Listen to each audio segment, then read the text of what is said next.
Welcome everyone. Now I realize that we are the last thing standing between you and your well-deserved refreshing beverages, so we will try to make this as entertaining as possible. Before we get started, let me say a few words about myself. My name is Robert Richter. I am a research fellow at the Frankfurt School Blockchain Center. I have my background in banking actually, so I started about 10 years ago in credit risk modeling and have been doing that on a retail and investment banking side since then, which is why I'm alongside of the position at the Frankfurt School Blockchain Center, also a senior manager at Sanders, heading the credit risk team. Now, I'm very excited to be joined by our panelists today. Let me just give a very quick introduction as to who you are, and then you'll get the opportunity to also announce or present yourself a bit. So I'm joined here by Manuel from the Deutsche Bank, working on blockchain solutions and digital currencies, who before that worked at EY in the blockchain technology sector. We also have Robert Spicer here, the Chief Commercial Officer from ScoreChain, who, amongst other things, used to be on the Microsoft EMEA board. So very great to have you here. We also have Dr. Christoph Ruth, from an executive director from Capco for the past 2 years. Before that, managing director at Accenture, focusing on finance and the risk business. We're then joined by Hagen Weiss from the BaFin, the regulator, who as far as I understand, you've been with for the past 5 years, so very keen to hear your experience there. And then, of course, and now forgive me if I pronounce the name incorrectly, we have Jacques Trismiel, hopefully close enough, joining us from CoinFirm, who's been working there for the past 5 years. And amongst other things, in the past, he's worked for PwC, Citigroup, Royal Bank of Scotland, and UBS. So again, a wealth of information here. The aim of this panel is to give you an understanding of what's currently happening in terms of use cases in the respective companies, and also how this ties in with regulation. So is it a use case based on regulatory requirements, or are we facing certain regulatory constraints? But then, of course, we also want to look at the innovation side of things. So what do you guys have in the pipeline that might hit the market, and how, again, does regulation fit into it? Is there additional regulation required or not? If time permits, we might touch on a more controversial topic like the EU initiative regarding unhosted wallets. And then, of course, towards the end, we want to leave a few minutes for a Q&A. So with that admin side out of the way, I'd now ask the panelists to briefly introduce themselves in case I missed anything, and also present your company a little bit. Maybe we start with Manuel and then just go across the room, and hopefully your mics all work. Yeah, so thank you. My name is Manuel. As already introduced, I spent my last years also in this field of blockchain, especially with the focus on blockchain and payments.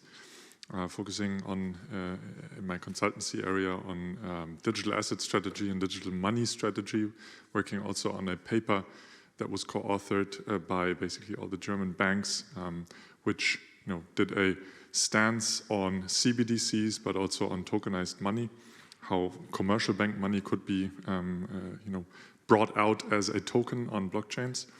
And this is basically also my field of interest for the last 5 years.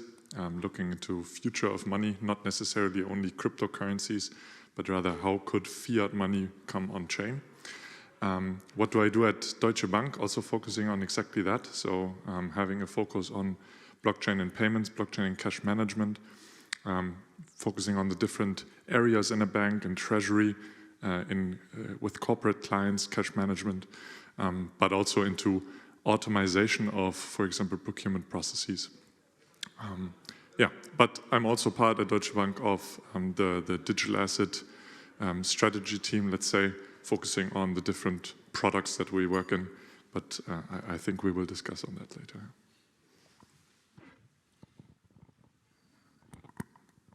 Hello, everybody.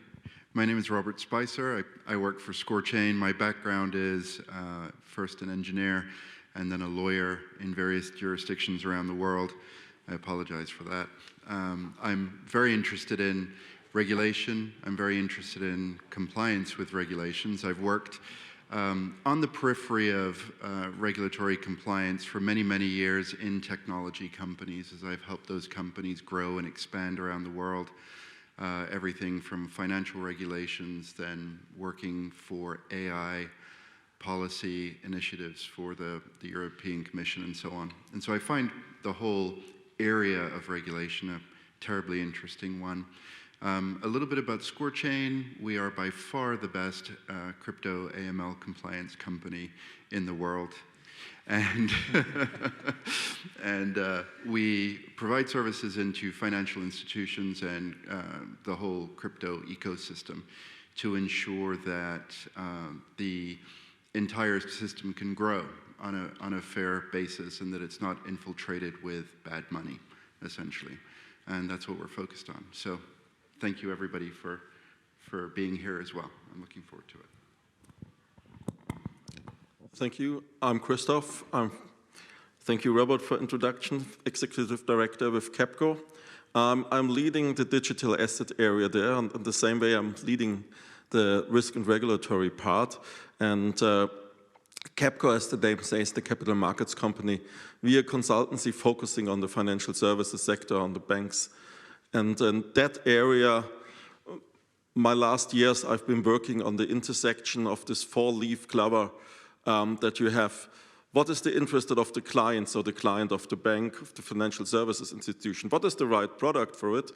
What is in the digital asset area, the underlying technology? And then it comes to the point I saw in quite a lot of panel discussions just before in this intersection. Then there's this part on legacy and regulation, which also needs to be included when you're not a greenfield new bank. And for me, that's the most interesting part, because when you leave out one of these four clovers, you have either you are missing the legal part, or you're missing the business case. So you might have a use case, but don't get the business case. And working on that, this is what we've been doing for the last 2-3 years. And I find it quite interesting how it's converging. And I'm glad to be on that panel to see how the regulation evolves to enable the business cases. Yeah, thanks. Real quick, Hagen Weiss, lawyer by trade, civil servant by profession, and I've been involved somehow with crypto assets since 2018 in one way or another, both for BaFin, for the Chancellery, and the Federal Ministry of Finance. Hello. Yes. Hello, everyone. My name's Jacques Schmiel. Almost there. Yeah. I've been with Confirm now for 3.5 years. Interestingly enough, I've been also at the moment where the company was funded with the founding members, as the story behind it was as one of the founding members of an association I was part of.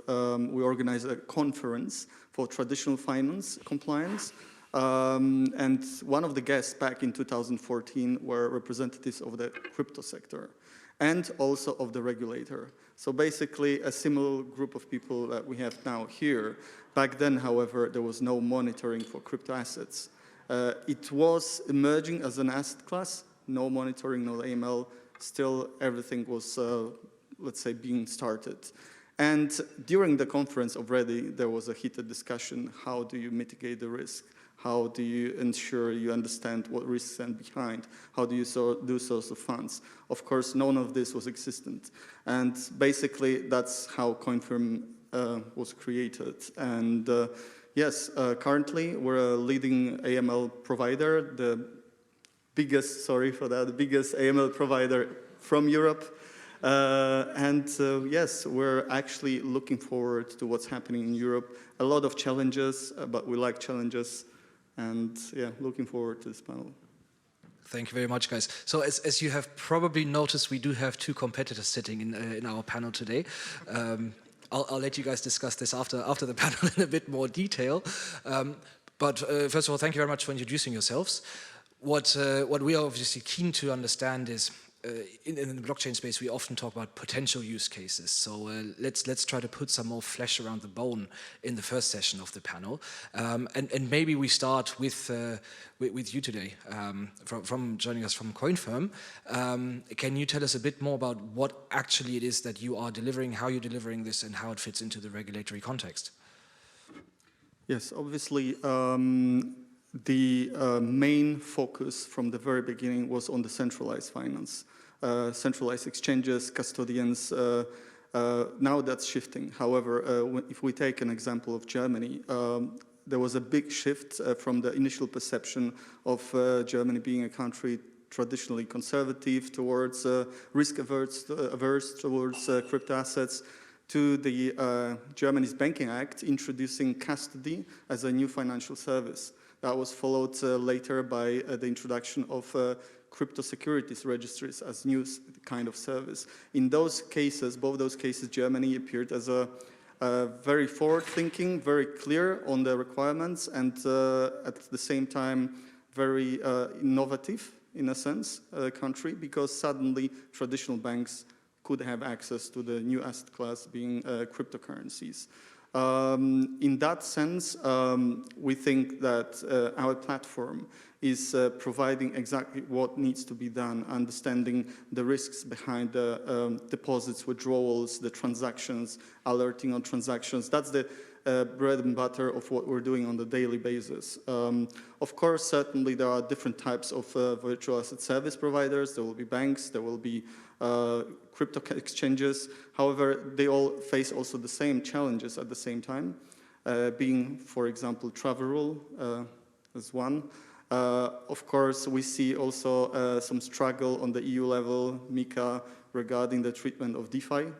Also, we've seen some new challenges from US being ransomware payments and the need of reporting them.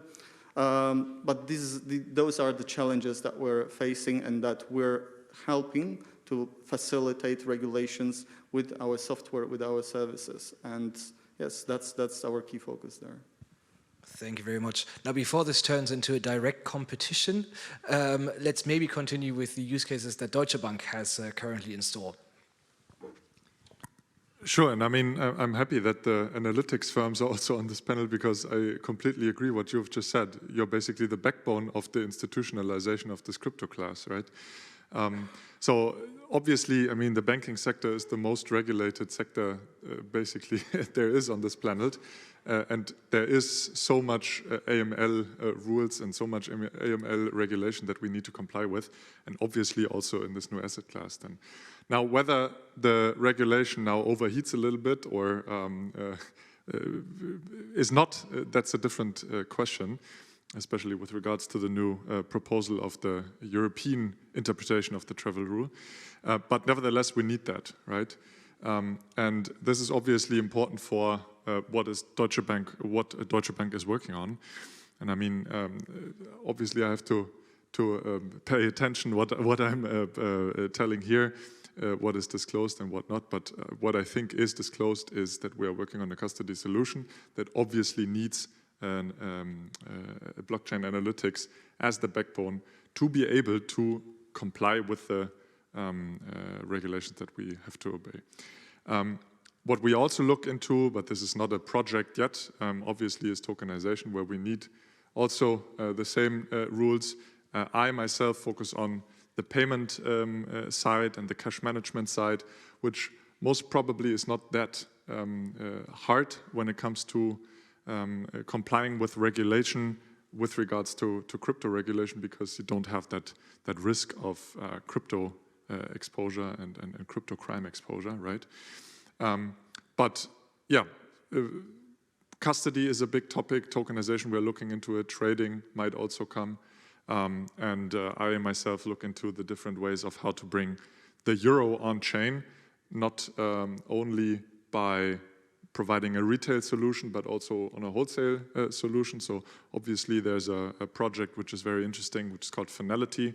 Many European banks have joined. We are looking into this, obviously, as probably most banks that so far have not participated. There are plenty of advantages that could bring this tokenized money into liquidity management for banks, but also into liquidity management and cash management for our corporate clients. So that is very interesting. We are a firm believer that we won't see a Deutsche Bank coin in the sense that, for example, JP Morgan coin does, but rather participate in a collaborative approach, because money is a bit special, right? You can't really bring out your own euro as a bank. You can do, but then you have an acceptance problem and a credit risk problem. So this is stuff that we are looking into, and obviously all the the analytics providers are helping us in that regard. Yeah, that's my answer. Excellent, thank you very much. And Robert, would you like to continue and tell us a bit more about your use cases that you actually have already implemented? Yes, I think one of the most interesting ones is working with banks like Deutsche Bank. It's interesting, the transition between classical AML, KYC, and then how the bank needs to think about crypto, AML, KYT. And it's very difficult for the compliance departments to accept some of the changes that need to happen and to really embrace some of the BaFin rules or some of the regulatory rules from their jurisdiction. And so what we work hard to do now is not only provide great analytics and great technology, as our competitors do and the ecosystem does, but we're also demanding internally of our compliance team, one of which is here, our main compliance person, that they are able to work with the banks on their transition. And so it's much more of a helping hand during the transitions. And this sucks up a lot of our energy, because it's quite difficult for banks to organize themselves around these really ground-changing products that they want to offer. So it's great to see the general movement in the marketplace, but the custody provider, custody service providers, the compliance providers, we all have to really work together to help the banks make this transition for the good of the entire ecosystem. So that's a key focus of ours right now. Thank you very much. And Christoph, do you have any experience that you'd like to share as well from projects that you've seen? So just want to underline your point on working together, because you have all this AML and KYC processes already there, right, and it's now going to KYT, know your transaction. But on the other hand, you invested so much money in all your processes already. And so it needs to be figured out what we make new for the new thing and what to be kept from the old world. And just because it's new, it doesn't mean it's more efficient. And just because it's now hip, it doesn't mean it will survive the next 10 years, which would be your investment period in the IT systems we've seen even longer. And that's what I meant with the intersection. And there, it's very interesting to see that also regulation and the forward-looking regulation that came in Germany is bringing many companies now to apply for a German license, because it may be good or bad, or if it's too harsh or too strong, but at least you have some sidelines. You have die Leitplanke gesetzt. And now you know you're regulated, you can do the business, and you can start not only, as said, making a use case, making a business case out of it. And this is what we're currently seeing picking up in all around Germany, Austria, Switzerland, Luxembourg. Excellent, thank you very much. Hagen, I don't know if you have anything immediately to add, but maybe we would move on to the second topic, which is then a more lively discussion with you as the regulator as well. Because, excellent use cases, and it's great to see the initiatives that are being taken already. What I'd like to know is also what future use cases do you have planned, and what sort of regulation would you need to make those work? Because now is your chance to let the regulator know what you need. So maybe we start with the Deutsche Bank. I mean, I think especially in Germany, we have already, as already has been stated by Jacques, a very progressive regulatory framework which allows firms to issue, for example, security tokens, which are called now Kryptowertpapiere, right? So crypto securities. What is still missing a bit is the secondary market. We now see, for example, the DLT pilot regime, which will tick up. I think that is very interesting, and hopefully it will lead to new regulation that might come up with new processes for post-trade processes that are obviously a lot more efficient with this new technology. But what I, from my point of view, from payments still lack, but that is something that the ECB would have to answer, is something that couldn't be used as a settlement asset in capital markets, right? So for example, also in the DLT pilot regime, we see that apparently now stable coins under the MiCA should be used as a settlement asset, which from my interpretation is not necessarily the best settlement asset that you could use. You would obviously want to have some form of tokenized central bank money on that. There are some projects that could be used, but they apparently are not in discussion. So this is something, especially from my point of view, that is still missing. So if you have good context to the ECB, let them know that that would help us. Some form of wholesale settlement asset. Yeah. Well, thank you for your insights, first of all. And I'm, of course, delighted to hear that there's a, let's say, technically positive perception of regulation in general, especially here in Germany, because I was the guy who wrote that Electronic Securities Act, and I was also part of the working group when it comes to the DLT pilot regime. So what we're trying to do is, you said that perfectly, we're trying to create a forward-looking framework here, because you said that perfectly too. The banking sector, capital markets in general, are heavily regulated. And the thing is, being perfectly honest with you guys, regulation shouldn't be there for itself, right? It should serve a specific purpose. So hearing that we can do the forward-looking stuff is definitely worth something. And what we're trying to do too is actually trying to be somewhat technology neutral. It's always a bit hard, obviously, because you're writing a regulation for that specific technology when we're trying to enable endeavors. So I'll be more than happy to listen to your guys' thoughts further on that topic. Excellent, thank you. Robert, do you also have any potential use cases and regulatory requests, if you like? I think BaFin is great. So I think from a you're welcome. I think from a forward-looking perspective, in the conversations that I have with the ScoreChain compliance team, there's always a little bit of frustration translating regulations into workflows, products, technology, and clarity is sometimes what's missing. So I think, I support regulation. I absolutely support regulation. I think that you don't understand the complexity of the regulation until you run into the roadblock of trying to design technology that will create compliance. Then simple words within the regulation create a whole slew of problems that you have to try to overcome as a company.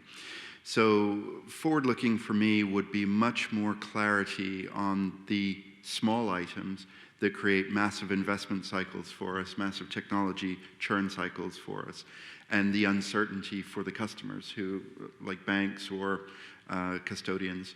And it's an added layer of complexity that we have to overcome. So no, I don't have any big asks for the future. I think it's much more, we're trying to stimulate the market to create a safe place for the market to grow. And all of our energy is put into that. So the more clarity we can have by working with regulators and communicating with regulators to exchange ideas on practical things that we have to do, that would open many more doors for us right now.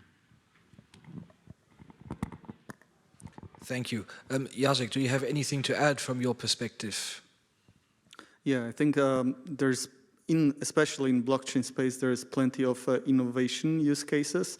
As usually, I would say regulation needs to catch up with the criminals, but in case of blockchain, regulation needs to catch up also with the technological developments, right? And here, of course, mainly I'm talking about DeFi space, decentralized exchanges, but also we see obviously NFTs, metaverse, different types of new kinds of mixers, coin joins. Only today, a case from today, right? A huge success of the German police, Bundeskriminalamt, the closure of a hydro market, seizure of the funds.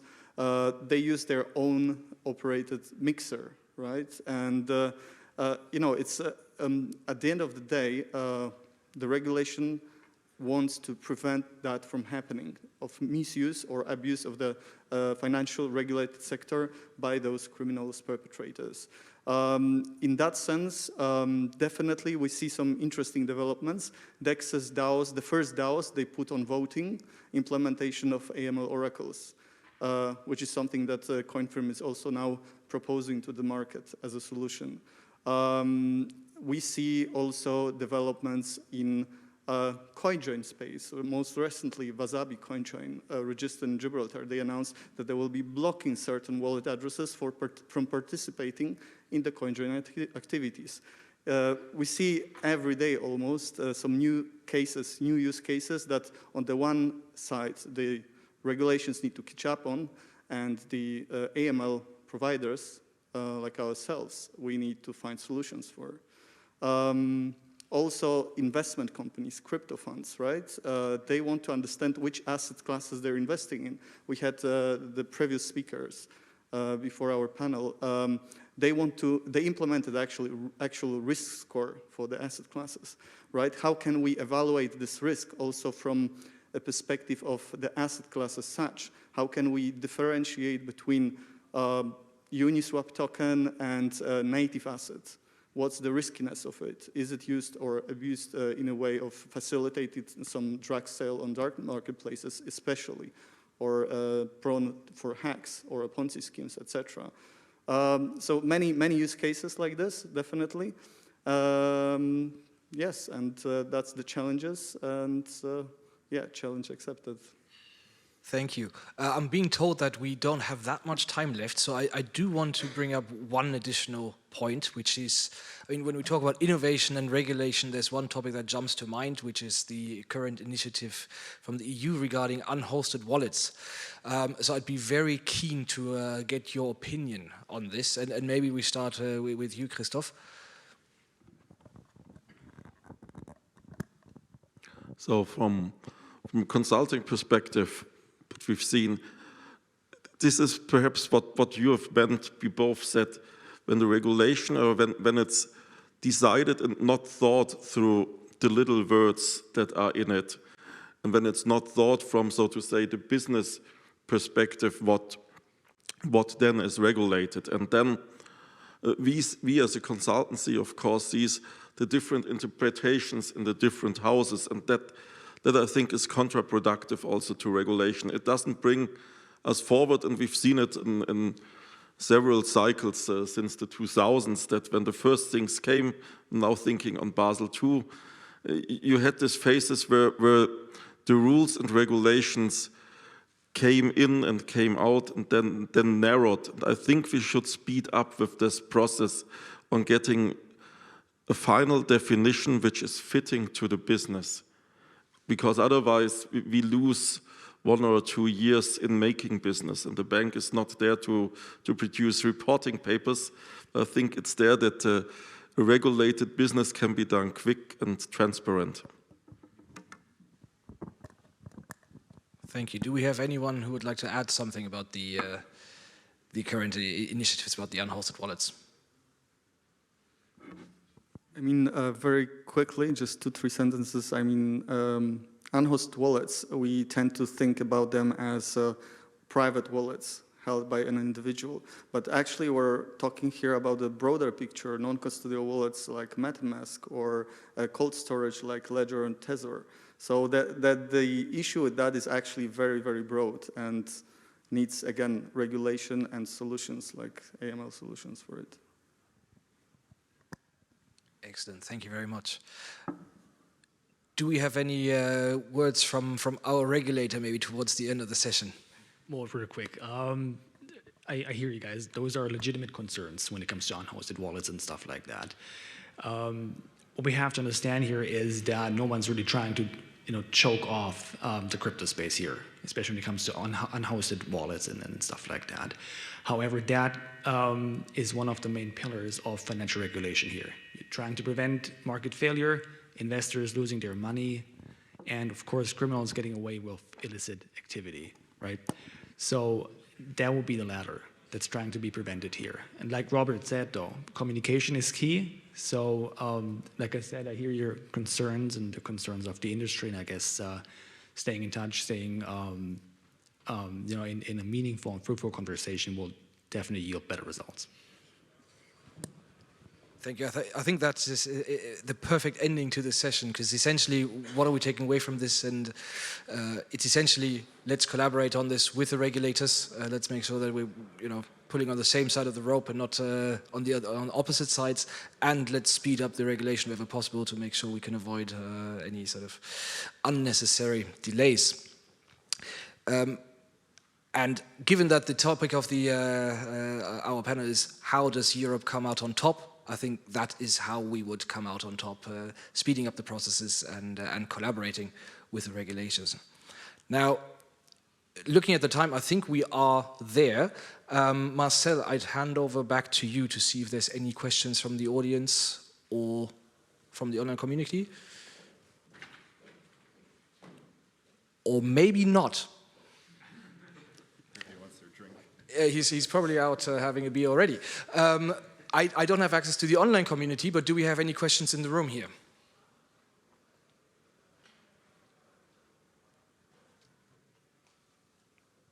Maybe just one question. Have we any opinion in the room on possible conflicts of GDPR and travel rule? Who would like to take that one? I don't think I can do your great question justice, but I do have something to say about GDPR and blockchain. I think the regulation of GDPR as it's presented today causes some issues with blockchain. And something that we're working on very hard internally is to try to right that ship. So we understand very well how as we grow as a company and we get more customers within the European space, how GDPR regulation is affected in the blockchain and the DeFi space, because there's a little bit of a competing narrative there. So it's a great question. I'm not going to do it justice, but it's something we've recognized and we are working on. Thank you. And I believe we are out of time, are we? Excellent. In that case, let me thank you all for joining this panel today. I hope you enjoyed the session. And to everyone physically in the room here, have a great evening, and we'll probably see you at some refreshing beverages. And to the online community, thank you very much for joining us today, and we shall see you all tomorrow.